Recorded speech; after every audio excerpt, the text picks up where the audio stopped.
to Around the Region. I'm Kayla Buchanan, and thanks for joining me for this week's episode. We've got another big one coming up, and with all the great events happening right here in our communities, how could it not be? We're going to take a look at a local respite group right here in the border city who are looking to make a difference for local children and their families. As well, we're in Onion Lake to attend their annual powwow, which had over 800 dancers and drummers, and we have the full story on a memorial walk honoring missing and murdered Aboriginal women.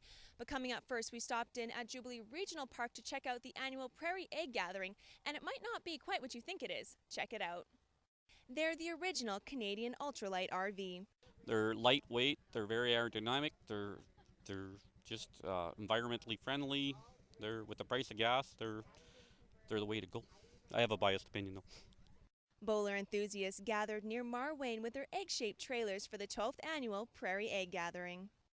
It's a social gathering of fiberglass RV owners and enthusiasts. It's open to new, old, basically anybody that has an RV, an interest or an owner, whatever. There's people from Yellowknife, Victoria, Niagara Falls. They come from all over Canada.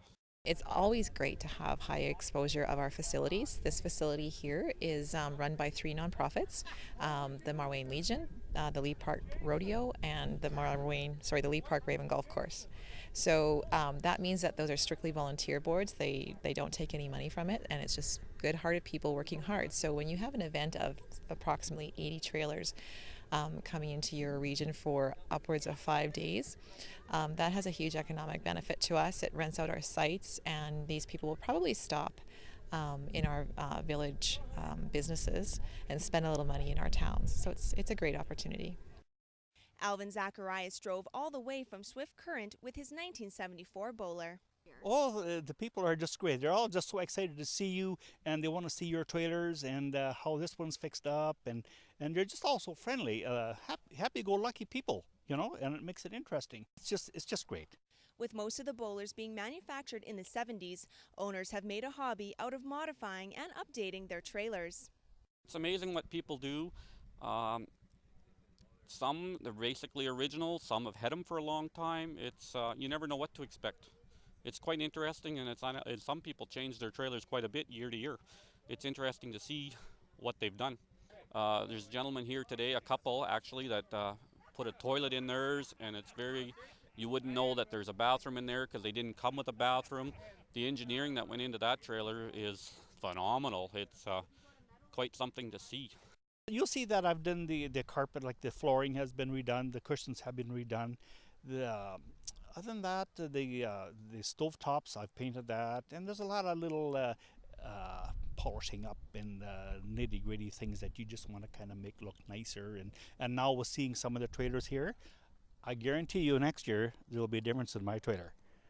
You go look around, oh, this guy's done this, oh, I got to go home now, next year I'm going to have this done, you know, and it just adds to everything, you know. And that's the same thing going to car shows, same thing. This fellow's done this to this vehicle, so then you come back, oh, okay, I can do mine that way too, you know. So it's just always just highlights of things and just to make things better.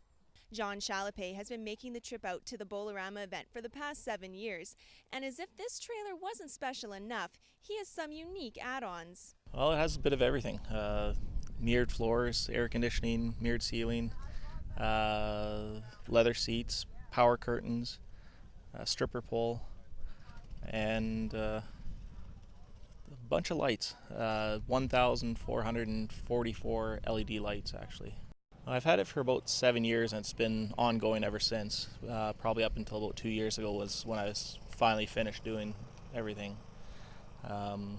And as for time, it just a little bit on the weekends or after work or whatever, and just kind of turned out to be more than what I expected at first, but just kept going and kept getting bigger and bigger. So I took a trip before. I used to be into cycling and stayed in a lot of tents, and I got back from the trip. I rode to Alaska actually, and I got back and I said I don't like to stay in tents anymore, so I wanted a small trailer, and I really had no knowledge of what these were, and I just saw one on the side of the road one day and looked at it and bought it that next day.